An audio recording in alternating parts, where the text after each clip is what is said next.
NBA athletes are by far the best decision makers in the sport, having to constantly make reads and reacting to the incoming defense to ensure they make the correct play. Some even are making reads against the whole defense that is set up to stop them. In today's video, we will be breaking down how NBA players make reads and decisions, and how you can apply this to your game. I'm 100% sure, growing up playing basketball, we all heard, "keep your eyes up," whilst doing some kind of drill. But what does that actually mean? Our eyes assist us with perception, basically what is going on in the environment in front of us. Within basketball, the environment is ever changing. You could be guarded by a new player, the other team may change their defensive strategy, and so much more. To be able to make great decisions, you first must learn to perceive the environment in front of you, asking questions like, what's happening? How do I react to this? Now, you aren't actually going to ask these questions as you drive to the basket, of course, but this is essentially what is going to be happening in your brain without you realizing it. The sciencey name for this is perception-action coupling. Essentially, you perceive something, let's say the defender is sagging off you, and this perception of your environment leads you to an action, shooting a three. Each action you perform within basketball occurs due to a perception. I have an open lane to the basket. I drive to the rim and finish. My defender can't guard me. Everybody clear out. I'm gonna go get a bucket. Now that you better understand the theory behind it, let's actually discuss how you can apply it. Here we see Devin Booker isolated in the corner against KCP. Now I want you to take note of where his gaze is the whole time. Note how he is never looking at KCP. He isn't trying to find a high foot. He isn't staring at his waist. He is looking past KCP and figuring out what's going to come next. His perception of the environment probably went like this. Matthews is in the gap, ready to help, but Montrezl is down low on Ayton, giving me the open baseline drive. Now, did Devin Booker actually say this all in his head? Probably not, but subconsciously this is what Devin would be thinking through his perception. Another factor is Devin Booker is an all-star level NBA player. He can get anywhere on the court whenever he wants. All he needs to do is perceive where the open spots are on the court, and then that translates him into action to attack those spots.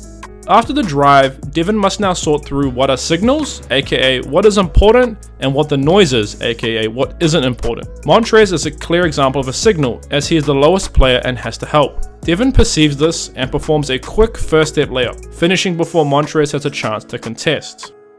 Against Ricky Rubio, Devin is in what I would call the leant forward leadership stance. His hips are hinged, placing him in a more athletic position, but his chin is up, allowing him to better perceive the environment. Now I'm going to pause it here and I want you to think, what are the signals, things that Devin should be paying attention to, and what is the noise, things you shouldn't be paying attention to? You have 5 seconds.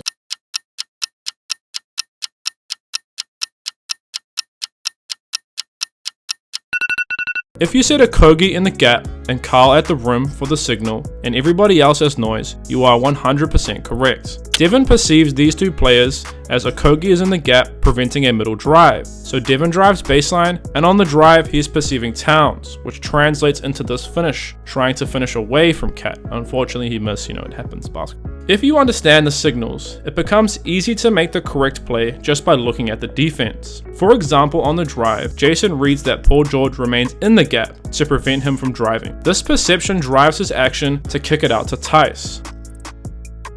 Okay, now it's your turn again. What is important and unimportant to perceive here? And consider where you would be looking to perceive this information. You have 5 seconds.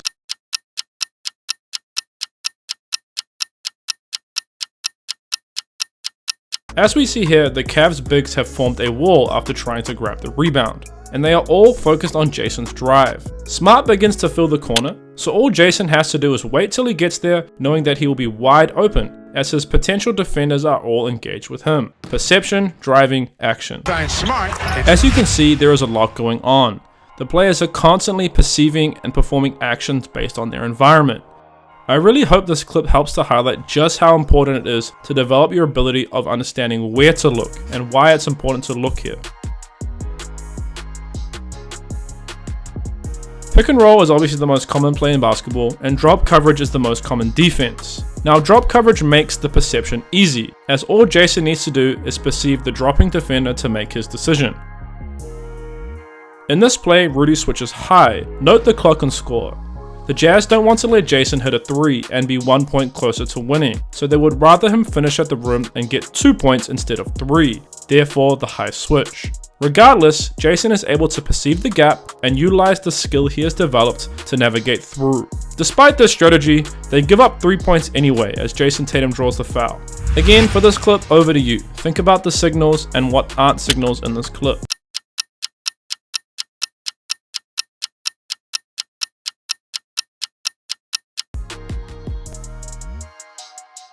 Now let's get into some details. The Bucks aim to prevent shots at the rim and are happy to give up threes. They allow opposing teams to attempt 38% of their field goals from 3, but are second in the league at preventing shots at the rim, only allowing 27.8%, which is showcased here.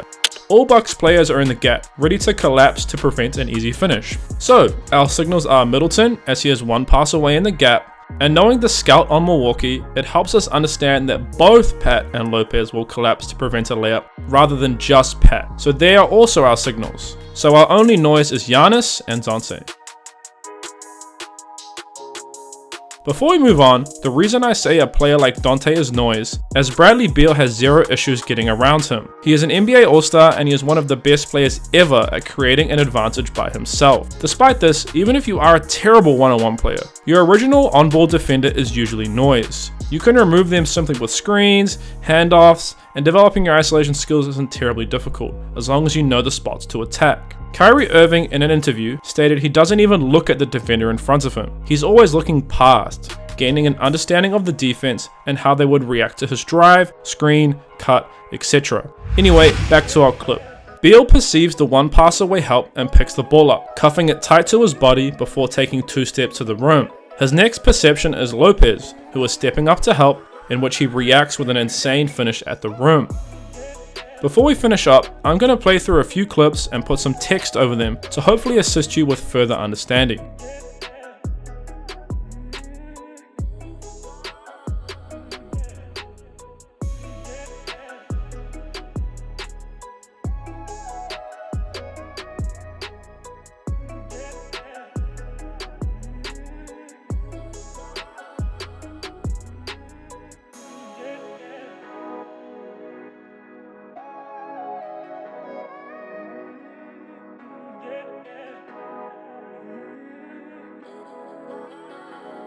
So, the secret NBA players use isn't so secret. They simply know exactly where they need to look to perceive the important parts of the defense that influence their actions. NBA players are also insanely skilled, having spent the majority of their life developing skill with coaches and trainers. So when they do perceive something, they have an excellent skill base to go to. Don't think they play through it in their head, however. It all happens without thought, just perceiving and performing the actions that they have already developed. If you enjoyed this video, you should definitely check out my breakdown on Lonzo Ball.